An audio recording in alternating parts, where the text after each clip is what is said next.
তো তোমরা যারা ২০২৫ সালের উচ্চ মাধ্যমিকের পরীক্ষার্থীরা আছো, আজকের এই ক্লাসটি তোমাদের জন্য খুবই গুরুত্বপূর্ণ হতে চলেছে। আজকের এই ক্লাসে আমি তোমাদের উচ্চ মাধ্যমিক ২০২৫ সালের ফাইনাল পরীক্ষার সংস্কৃতর সম্পূর্ণ সাজেশন নিয়ে আলোচনা করব।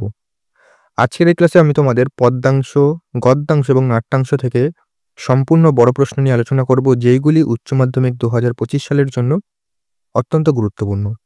তোমরা চাইলে এই প্রশ্নগুলো খাতায় লিখে নিতে পারো, অথবা এই পিডিএফটা তোমরা কি করে পাবে তার জন্য সম্পূর্ণ ক্লাসটা করো।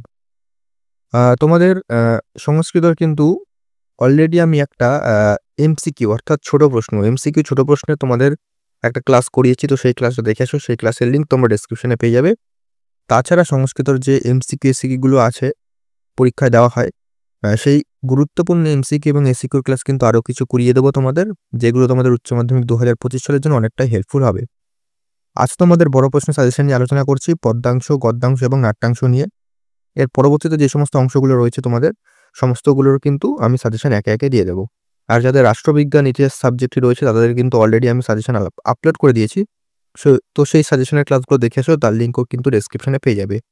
আর উচ্চ মাধ্যমিকে কিছু মক টেস্ট এবং মডেল প্রশ্নপত্র আলোচনা করব, তার জন্য কিন্তু অবশ্যই চ্যানেলটাকে ফলো করো। তো আজকের ক্লাসটা শুরু করছি। ক্লাসটা বেশি বড় করাচ্ছি না, কারণ সামনেই তোমাদের পরীক্ষা, সেক্ষেত্রে তোমরা একটু নিজেদের পড়াশোনার দিকে বেশি মনোযোগ দাও। শুরু করছি। দেখো, প্রথমে চলে আসি গদ্যাংশ। প্রথমে হচ্ছে তোমাদের আর্যাবর্ত বর্ণনা। দেখো, তোমরা সংস্কৃতের ক্ষেত্রে কি করবে, প্রথমে যে টেক্সট বইটা রয়েছে সেখান থেকে গদ্যপদ্যগুলো ভালো করে পড়ে নেবে। সেখান থেকে তোমাদের যদি গদ্যপদ্য ভালো করে পড়া থাকে, তোমাদের যেখান থেকে প্রশ্ন দিক না কেন তোমরা কিন্তু করে আসতে পারবে। গদ্যপদ্য না পড়ে ডাইরেক্ট তোমরা যদি বড় প্রশ্ন পড়তে চাও, তাহলে কিন্তু তোমাদের সমস্যা হতে পারে। যাই হোক, দেখো, আর্যাবর্ত বর্ণনাম থেকে প্রথম সারাংশটা খুব ভালো করে রাখবে। সারাংশটা করলে অন্যান্য প্রশ্ন কিন্তু করতে পারবে, সেক্ষেত্রে সারাংশটা প্রথমে কিন্তু ভালো করে করবে।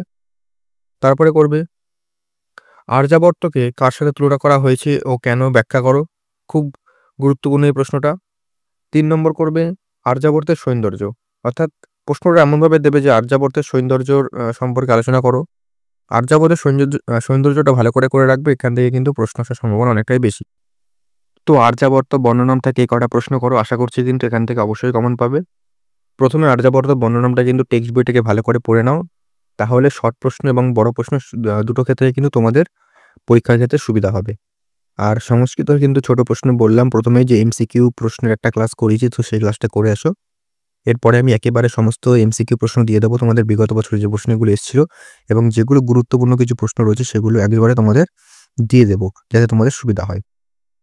চলে আসছি পরবর্তী গদ্যাংশ, বনগতা গুহা। এখান থেকে প্রথমে সারাংশটা ভালো করে নাও, তারপরে করবে বনগতা গুহা অবলম্বনে অলিপর্বার চরিত্রটা খুব গুরুত্বপূর্ণ এই বছরের জন্য, অর্থাৎ ২০২৫ সালের জন্য।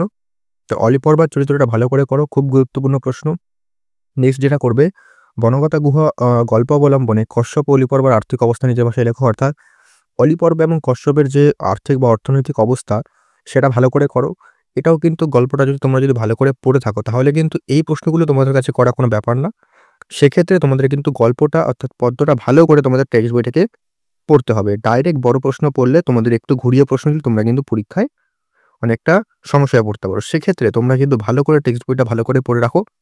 টেক্সট বইটা ভালো করে পড়ে রাখলে যে কোনো প্রশ্ন দিক না কেন তোমরা অনায়াসে করতে পারবে। সে তুমি বড় প্রশ্ন বলো না ছোট প্রশ্নই বলো, ঠিক আছে?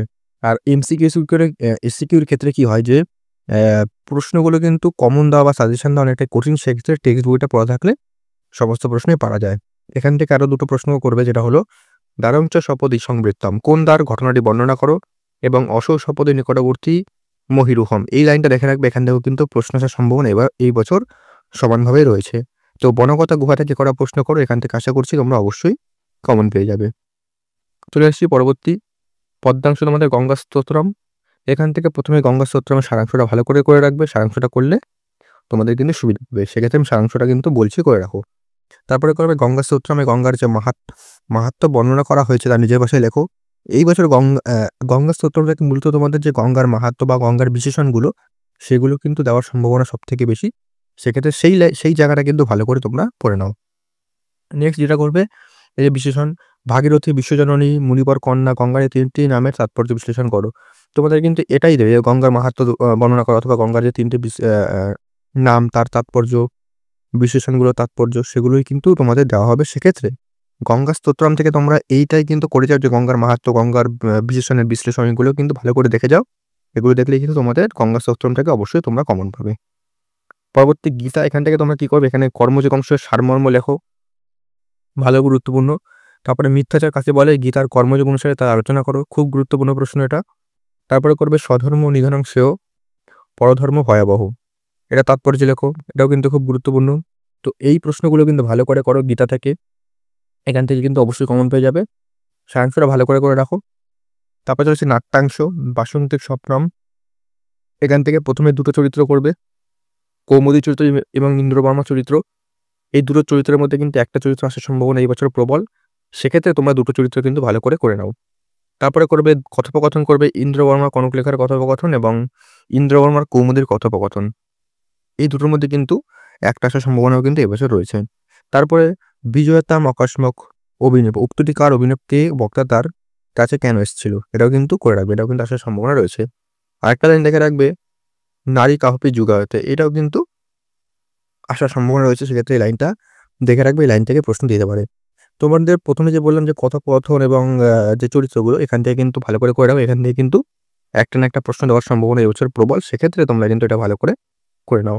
আর তোমাদের যে বাকি অংশগুলো রয়েছে তার সাজেশন কিন্তু খুবই তাড়াতাড়ি আসবে, যেমন সাহিত্যের ইতিহাস, তারপরে তোমাদের ভাব সম্প্রসারণ। ভাব সম্প্রসারণের আমি সাজেশন কিন্তু একটা আলাদা ক্লাসেই দেবো, সেক্ষেত্রে তোমরা কিন্তু চ্যানেলটাকে ফলো করো, সেই সাজেশনটা তোমরা দেখলে ভাব সম্প্রসারণও কিন্তু তোমরা একদম কমন পাবে। আর তোমাদের যে ছোট প্রশ্ন অর্থাৎ এমসিকিউ এবং এসিকিউ প্রশ্ন, তার সাজেশন কিন্তু খুবই তাড়াতাড়ি আসবে। আমি একটা এমন একটা পিডিএফ বানাবো যাতে তোমাদের যেখানে গুরুত্বপূর্ণ প্রশ্ন থাকবে তার সাথে কিন্তু বিগত বছর অর্থাৎ প্রিভিয়াস ইয়ারের যে কোশ্চেনগুলো এসেছিল তোমাদের এমসিকিউ এসিকিউ, সেই সমস্ত প্রশ্ন উত্তর সহ আলোচনা করব। দেখো কোনো পরীক্ষায় দেওয়ার আগে বিগত বছর কোন কোন প্রশ্নগুলো এসেছিল সেগুলো কিন্তু জানা অত্যন্ত জরুরি। তাহলে তোমাদের একটা আগাম ধারণা হয়ে যাবে যে প্রশ্নপত্র কোথা থেকে আসে বা প্রশ্নপত্রের ধরনটা কেমন। ঠিক আছে, তাহলে কিন্তু তোমাদের অবশ্যই সুবিধা হবে। সেক্ষেত্রে তোমাদের যাতে কোনো অসুবিধা না হয়, আমি তোমাদের একটা পিডিএফ বানিয়ে দেবো, তার মধ্যে বিগত বছরের প্রশ্ন প্লাস তোমাদের আ গুরুত্বপূর্ণ কিছু প্রশ্ন যেগুলো আসতে পারে বা যেগুলো আসার সম্ভাবনা সবথেকে বেশি, সেগুলো কিন্তু নিয়ে আলোচনা করব। তো এই ছিল তোমাদের সংস্কৃতের সম্পূর্ণ সাজেশন। তোমরা কিন্তু পিডিএফটা কি করে পাবে বলে দিই। পিডিএফটা যদি নিতে চাও তাহলে কিন্তু ডেসক্রিপশনে একটা হোয়াটসঅ্যাপ নাম্বার আছে, সেখানে কিন্তু মেসেজ করলে পিডিএফটা সম্পূর্ণ বিনামূল্যে পেয়ে যাবে। আর অন্যান্য সাজেশনগুলো দেখে আসো, যাদের রাষ্ট্রবিজ্ঞান ইতিহাস সাবজেক্টে রয়েছে তাদের কিন্তু দেখে আসো। আর বাংলা সাজেশন কিন্তু অলরেডি আপলোড করেছি, বাংলার গল্প থেকে কিছু গুরুত্বপূর্ণ প্রশ্ন। আর অন্যান্য যে কবিতা আছে তোমাদের, বাকিগুলো যে অংশগুলো আছে বাংলার সমস্ত অংশের সাজেশনও কিন্তু খুবই তাড়াতাড়ি আসবে। তো দেখা হচ্ছে পরবর্তী ক্লাসে নতুন কোনো আপডেট ও সাজেশন নিয়ে।